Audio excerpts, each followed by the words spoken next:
নমস্কার বন্ধুরা। তো আমি সুমন, সবাই কম বেশি চেনো। এই দাদা এসছে কৃষ্ণনগর থেকে আমার কাছে চুল কাটিং করার জন্য। তো দাদাকে প্রথমবার এসছে, সেই হিসাবে আমি চেষ্টা করছি যতটা আমার যেটা বেস্ট আছে সেটা দেওয়ার।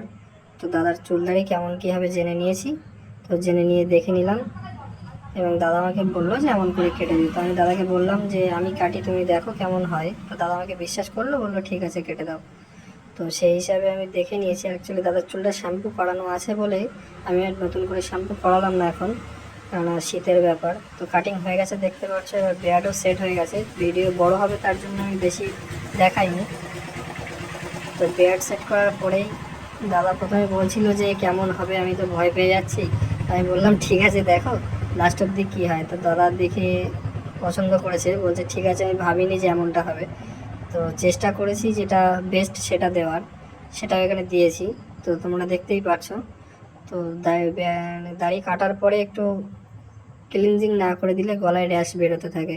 তো তোমরা যারা দাড়ি কাটার পরে বলো মুখে ব্রণ বা র্যাশ বেরোয়, তারা যে কোনো রকম ময়শ্চারাইজার ইউজ করতে পারো বাড়ি গিয়ে দাড়ি কেটে আসার পরে।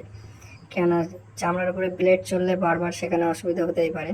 তো হয়ে গেছে অলমোস্ট আমার চুল কাটা, তোমরা দেখতেই পাচ্ছ চুলের সাথে দাড়িটাও সেটিং হয়ে গেছে। তো দাদা কৃষ্ণনগর থেকে এসছে, দাদা তো খুশি, আমিও খুশি। তো তোমরা একটু দেখে বলো কেমন কী হয়েছে। অ্যাকচুয়ালি আমি ভালো এডিটিং এখনও পারি না, তো নিজে নিজে যতটা পারি চেষ্টা করেছি। তো যেটা দেখছো এটা অরিজিনালি, শুধু জাস্ট একটু ব্রাইটনেসটা বাড়ানো ছিল, কারণ আমার ঘরে একটু ডার্কনেস থাকে, অন্ধকার, তার জন্য। তো দাদা খুশি হয়েছে, এটা দেখে আমারও খুব ভালো লাগলো। কিছু ফটোশ্যুট করলাম তারপর। তো দাদা কাটার পরে বললো আবার আসবে, আমি বললাম আসবেন, ঠিক আছে অসুবিধা নেই। কিন্তু তোমরা দেখে জানিও, যতক্ষণ না তোমরা ভালো বলছো আমি নিজের মন থেকে ভালো বলতে পারছি না। তো সেই হিসাবে সবাইকে গুড নাইট এবং দেখে জানিও।